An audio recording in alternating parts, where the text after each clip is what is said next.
Fijaos en esta cifra, 1.250.000. Ese es el increíble número de votos que un partido político que, vamos, no conocía casi nadie, el Partido Libertario, consiguió en Estados Unidos allá por 1978. Una cifra que, claro, apuntaba a un crecimiento, bueno, brutal. Y dejaba una pregunta en el aire, una pregunta inevitable. Pero, ¿de dónde había salido esta gente? ¿De dónde venía esta fuerza política que parecía completamente nueva? Pues para entenderlo, como casi siempre, hay que echar la vista atrás. En este análisis vamos a bucear en la herencia libertaria y vamos a ver cómo su historia es en el fondo la historia de una revolución que, bueno, que se quedó a medias. Así que la pregunta del millón es esa, ¿no? ¿De dónde narices salió esta ideología que parecía haber aparecido de la nada? Pues la respuesta, y esto es lo interesante, es que sus raíces son, muchísimo más profundas de lo que cualquiera podría pensar. De hecho, nos llevan directos al mismísimo nacimiento de una nación. Venga, pues vamos a ello. Para encontrar los orígenes de esta corriente de pensamiento, tenemos que hacer las maletas y viajar bastante atrás en el tiempo. Concretamente a los siglos XVII y XVIII, a una idea que en su momento fue tan radical que iba a poner el mundo patas arriba. A ver, pongamos las cartas sobre la mesa. Por un lado, teníamos el antiguo régimen. ¿Y qué era eso? Pues el poder absoluto de los reyes, que decían que venía de Dios, el control del Estado sobre absolutamente todo, los monopolios feudales, el pack completo.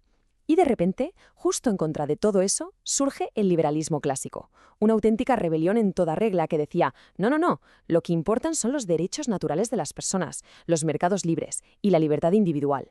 Vamos, que no era una pequeña diferencia de opinión, era literalmente un choque de trenes, un choque de mundos. Y lo que es alucinante de verdad es lo ambiciosa que era todo esto. Ojo, que no estaban pidiendo pequeños cambios, ¿eh? Nada de eso. El objetivo era radical. Querían separar al Estado de casi todo. Fuera de la economía, fuera de la prensa y la libertad de expresión, fuera de la religión, incluso fuera de la guerra. La meta final era un gobierno que fuera, lo más pequeño y limitado posible. Una cosa mínima.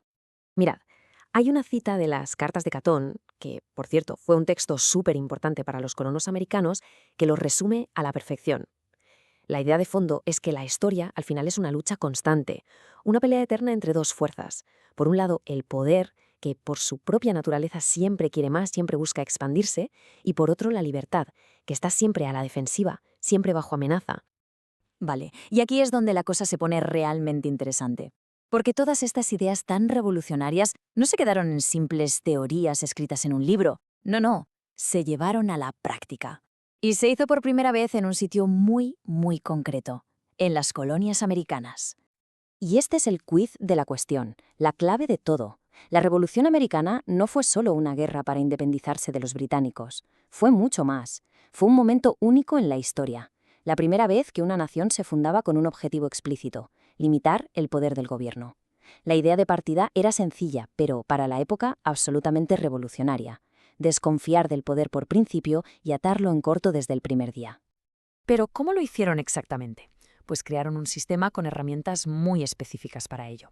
Hablamos de constituciones escritas para que las reglas estuvieran claras y no se pudieran cambiar así como así, de declaraciones de derechos para proteger al individuo, separación total entre Iglesia y Estado, se cargaron las viejas leyes feudales y, atención a esto que hoy nos sonaría ciencia ficción, un gobierno federal que no podía recaudar impuestos directos y un recelo profundísimo a tener un ejército permanente. Y durante el siglo XIX, este ideal de libertad a tope cogió una fuerza tremenda. Los movimientos de gente como Jefferson o Jackson buscaban literalmente un gobierno que apenas se notara. Y ojo, que no se quedaron en palabras, llegaron a pagar toda la deuda nacional y a cerrar el Banco Central. Pero, siempre hay un pero.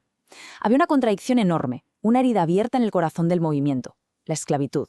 Este tema lo rompió todo por dentro. Y la guerra civil que vino después, pues provocó justo el efecto contrario, una expansión brutal del poder del Estado.